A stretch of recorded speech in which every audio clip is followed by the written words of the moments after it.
my prop cigarettes didn't come in. Hello and welcome. My name is Jake Goodsite, and I'm your host of the November SVP Showcase. I've relocated from outside to in here because it got cold. But hey, can I really complain? I got nice wares, I got a nice chair, and I have a cozy little fireplace down there.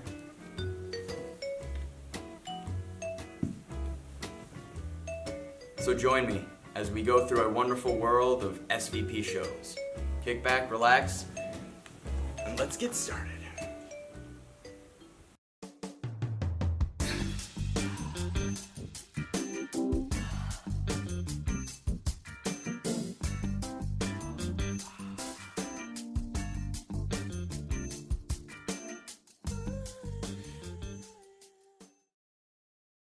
Up first, we have ClusterWhat, an amalgamation of comedy, plot lines, and bad actors.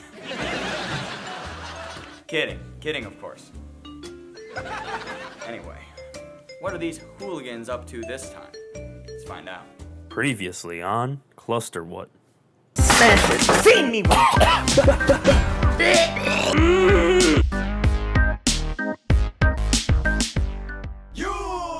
You ain't got no swag. You's a boy.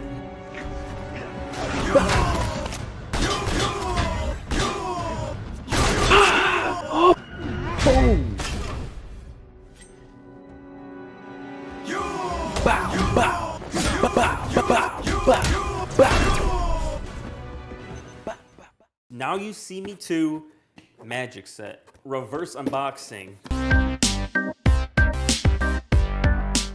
Alright, before we put things back in the box, you guys look at the box itself. You got your 4 protagonists on both sides. You got Jesse Eisenberg, Woody Harrelson, Franco brother, little one, and Allison Brie type guys.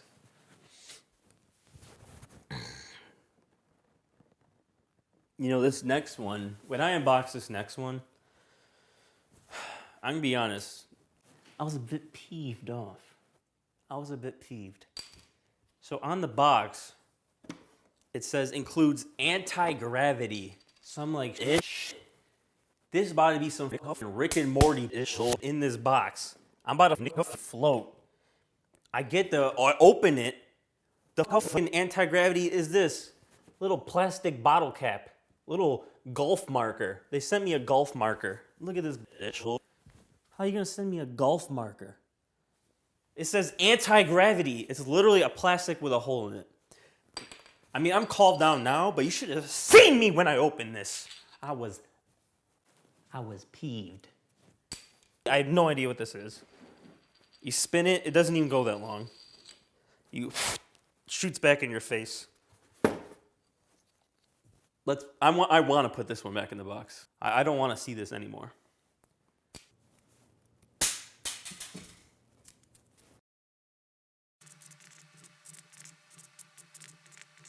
Together we can fight terrorism.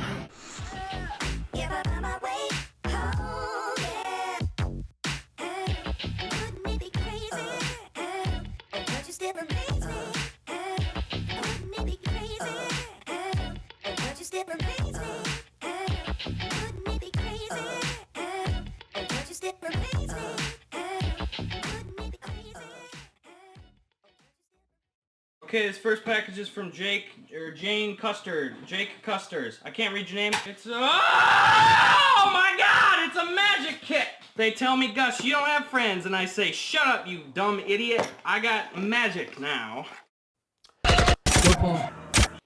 What's up, it's Jake from ClusterWhat, and today we're doing a Halloween thing. Yeah. Now, everyone's been asking me this. People have been calling me up. The comments of all my videos, every single person's been saying, Jake, when are we getting a how to carve a pumpkin video? Well, believe me, your prayers have been heard, and today they will be answered. We're doing how to carve a pumpkin. Scary. The first step when carving a pumpkin is, of course, to obtain your pumpkin. And to do that, we take things to the road.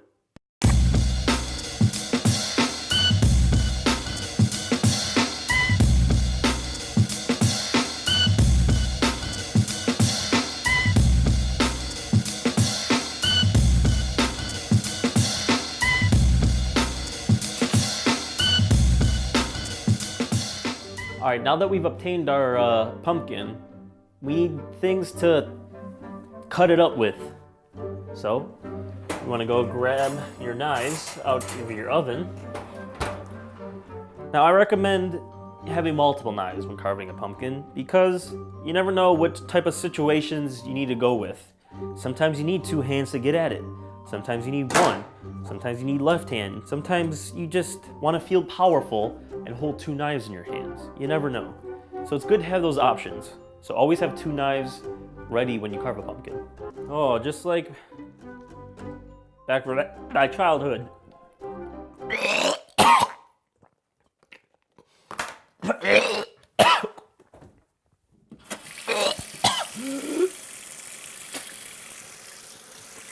Oh my God.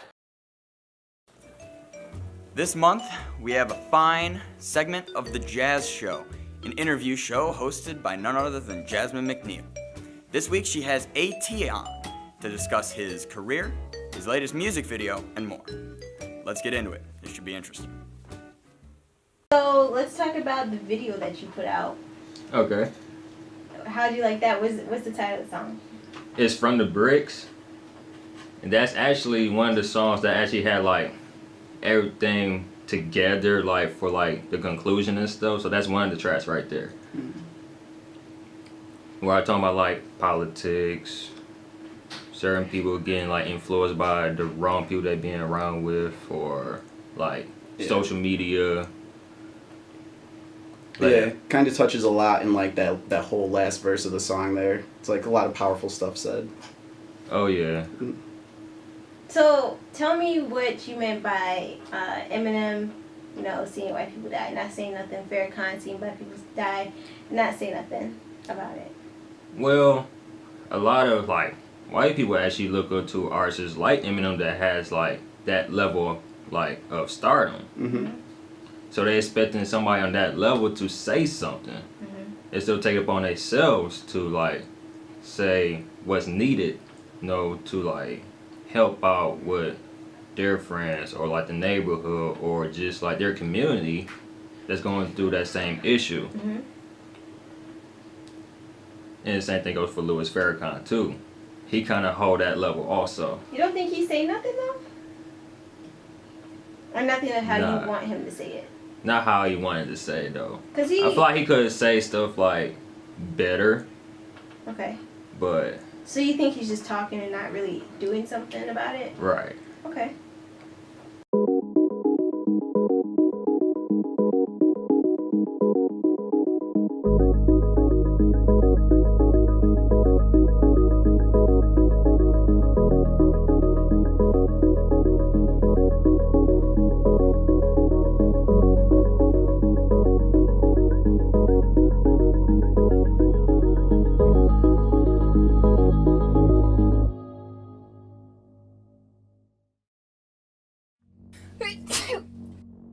A sneeze from someone infected with the flu contains over 100,000 contagious cells and can contaminate a room for hours. Stop the flu at OU. Visit the Graham Health Center for more information. Thank you for waiting through those short messages.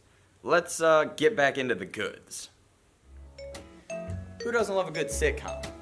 I know I don't. Which is exactly why I started acting in one. Think of that. Join Michael and Brendan, 2 eager freshmen new to OU, ready to take on an average day. Joined by their upperclassmen friends, Bryce, and none other than your host, Jake. Let's see what these goons have gotten up to this time.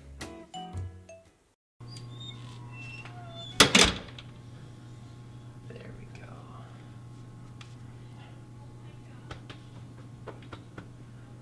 Dang it, I forgot my key.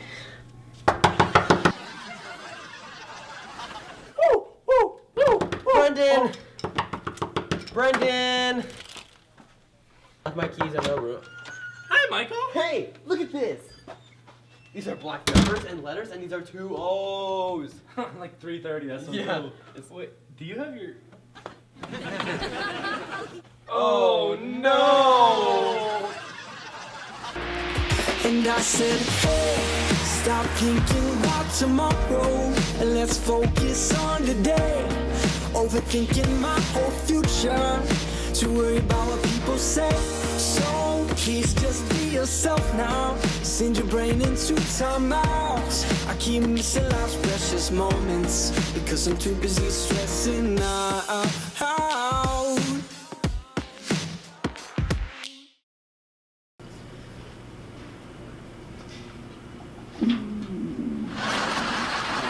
Gosh, I am so hungry. I could eat a whole Thanksgiving meal. Do you want to go to Vandy? Ooh, no. Vandy's disgusting. And I like my large intestine how it is, thank you very much. Come on, Bryce. Vandy's not that bad. You're just a picky eater. Look, I literally had pizza like 254 times last year. Like these past 3 semesters, it's been awful. Like I literally grow pepperoni on my face now. It's gross.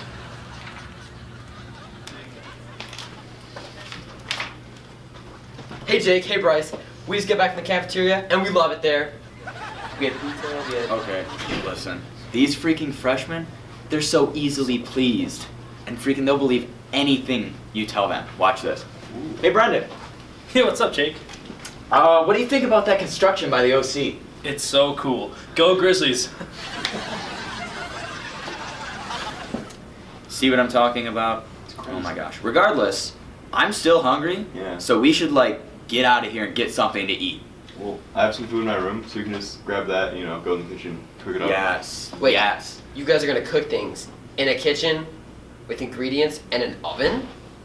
Who do you think you are? Chef Boyardee? Don't you mean Boyardee? Boyardee, Boyardee, potato, tomato, same thing. Man, we need some new friends.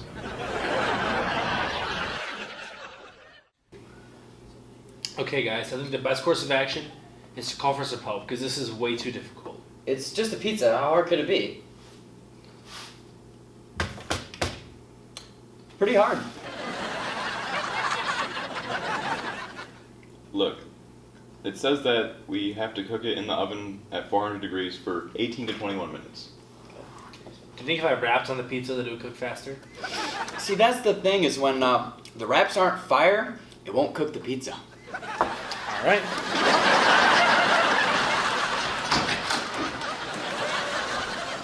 Okay guys, let's just put this in the oven and come back in 20 minutes. It's simple. Wait, isn't that irresponsible? Shouldn't we Bryce! wait for it to get done or something? Bryce, we've done this a million times. We're experienced, it's fine. Look. Here we go. It's fine. We did it. Easy town. Easy. Alright. Let's go. Let's go.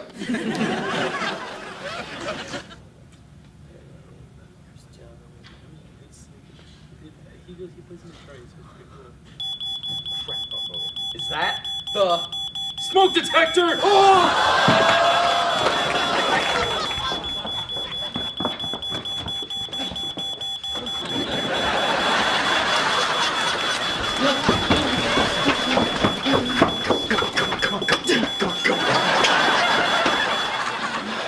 Okay guys, that had to be the pizza we forgot about. If we just hide out here while the smoke alarm's going off, we can just question everyone later and no one will know it's us. Why are we even hiding out here? Shouldn't we be, evacuating? No, that'll draw attention to ourselves so we do not need Bryce. Yeah, Brendan is right. We just hide here for a few hours and then we find out what happened later. Alright? It's fine, we'll be fine. Alright. You guys want some pizza?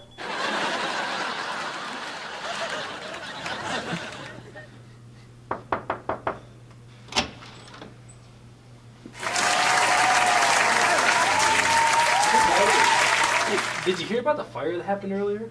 Oh yeah, some idiot just left their candle going on their room. Wait. Room's on fire. So, it was a candle fire, not a cooking fire? Yeah, I was actually in the kitchen just a little while ago. There was a pizza just in the oven. It was completely frozen. Some idiot just forgot to turn the oven on. Oh yeah, what an idiot. Yeah. They forgot to turn the oven on? Yeah, just forgot to turn the oven on. I got free food out of it though, so it's always a plus. Well, thanks for the info, Brandon. See ya. No problem. See you around. See you around.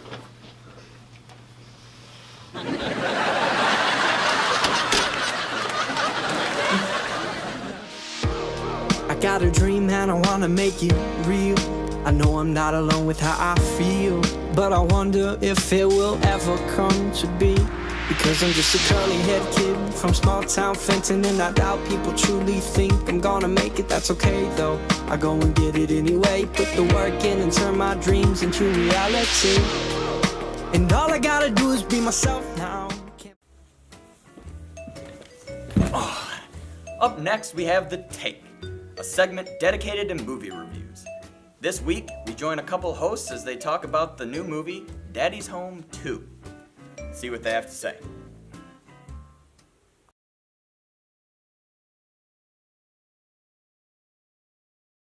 Yo, what up? It's me, Noah, also known as Young Keanu.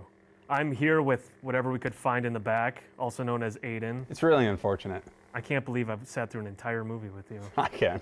It was great. I love the movie. What did we see, Aiden? We saw Daddy's Home 2.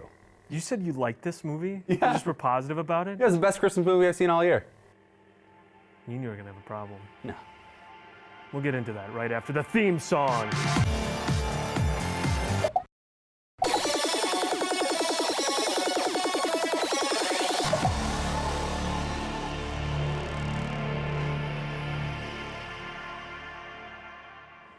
Welcome back. Thanks for joining us. It's nice to see you. How are you? I'm here still with Aiden, the Swedish Youth. Heck yeah. We're here to talk about Daddy's Home 2. Yeah, we are. I cannot believe you like this movie. How do you not like this? No. You're the one who has to explain yourself. I have to explain myself? Yes. I'm sorry. No, you're not. Yeah. I'm going to explain to you this film now, what happens in it.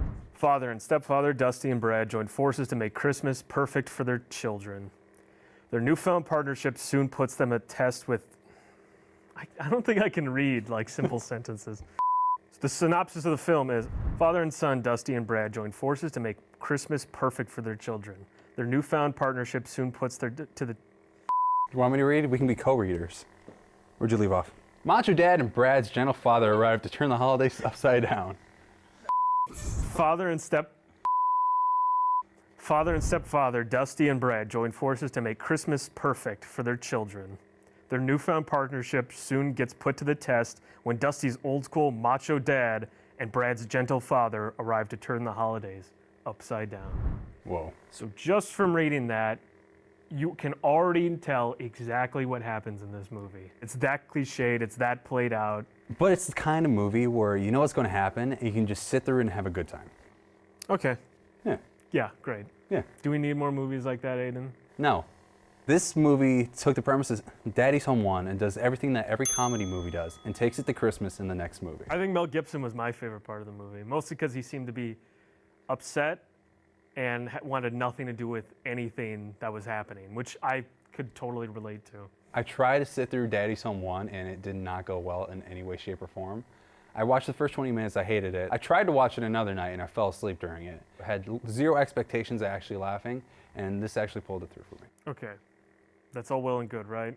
Yes, on its own, it's like, it's fine, all right? There's a couple funny jokes.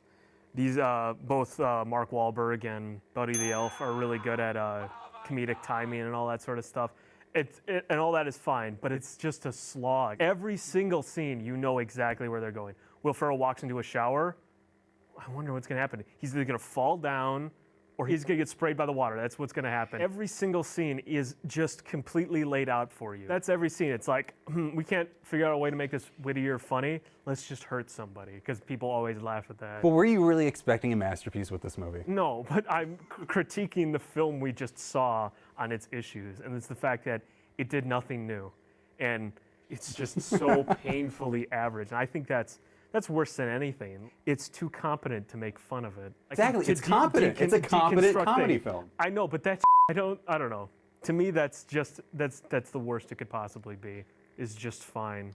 Okay, I'll give it to you. There's basically a bunch of different plot points in the first movie that were put into this movie, but they did it in a slightly new way. Yeah, how was that? The first movie has this really bad scene where they go through an entire house with a motorcycle. It looks like the worst CGI in the entire world. Then this movie, it actually kind of improve on it. They just have one of those... Let me finish. This movie goes on. It's actually like good CGI. They actually made a little bit out of it rather than him just like going through a wall. He almost dies a little bit. They destroy another car. I mean, it's a dumb, fun movie. What's the joke? Stuff breaks and he gets hurt? Will Ferrell dies. I hate Will Ferrell. It worked. I think it's just inherent with comedies nowadays. We don't get really like solid just comedies anymore. It's just like, yeah, no. Listen to me. It's just like horror movies now, where we have like a carbon just stamp of movies we can just churn out really easily. And horror movies and comedies both are the same thing, where they've taken elements of what actual comedy and actual horror is and distilled them into just what people think they need from it or want from it, and then they sell them based on that. It's like, well, comedies are supposed to make you laugh, so it's like every single second it's someone making some joke that's like, oh, that's outrageous, someone falling down. All of these just like, it's just a whirlwind, and there's no like character development arcs of any of the characters, and if there are, it's something in the beginning, like Mel Gibson's kind of an asshole, and then he's kind of not as much at the end. No, he's still an asshole. Or the one kid isn't confident in himself, and then he becomes confident at the end. After he kisses his sister, there's just stepsister. There's no arc to this. There's a start and an end, and they just draw a line right to it. It's like, see, they changed, right? See, but that's what I really enjoyed about this film. Last film, it was kind of just like, yeah, there was jokes here and there. It was basically like the plot was leading towards jokes, but this one, it was like rapid fire jokes. And I wasn't like bored at any point in this movie where I wasn't like staring at the screen, unlike you. I kept on looking over at him in the theater, and he's just like,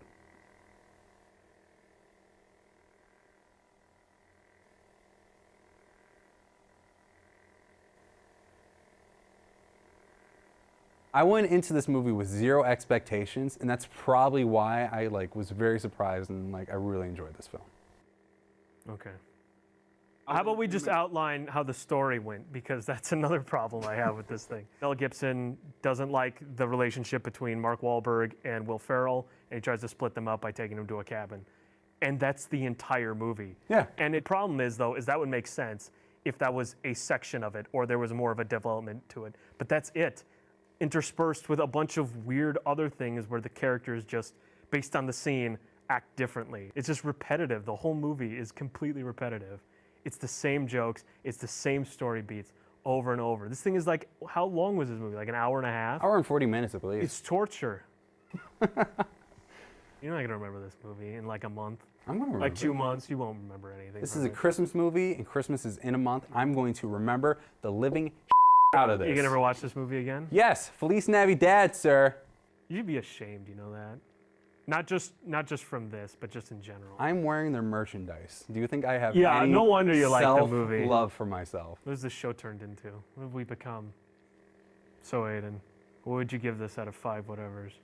It is a really dumb movie, but it's a really good movie, and it's a really good Christmas movie. So I would give this 4 out of 5 John Lithgow and Will Ferrell kissing each other on the lips. How about you? I don't even think it deserves a rating. I'm gonna give it...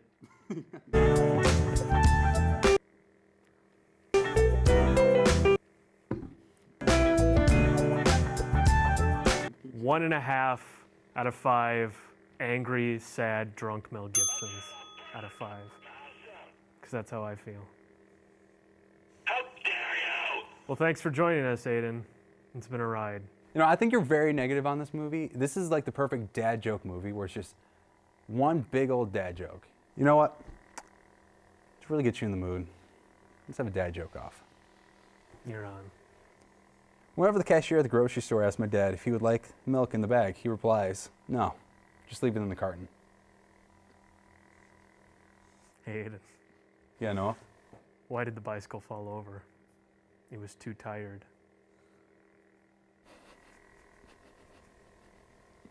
Hey, Noah. Hey, Aiden. How do you make a Kleenex dance? Oh. You put a little boogie in it. What do you call a man with a rubber toe? What? Roberto. Hey, Noah. How do you make holy water? You boil the hell out of it. Hey, Aiden.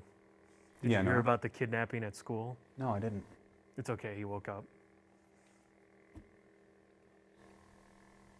Hey, Noah. Hey. 2 peanuts were walking down the street. Mm-hmm. One was assaulted.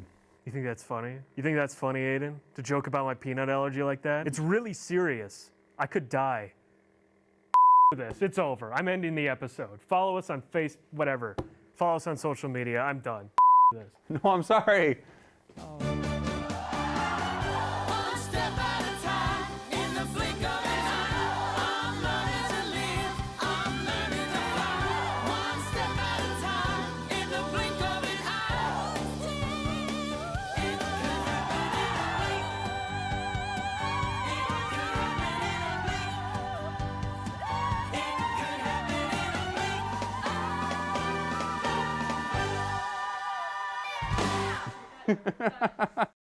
Thank you all so much for tuning in, and I hope to catch you all next time, next month's SVP Showcase.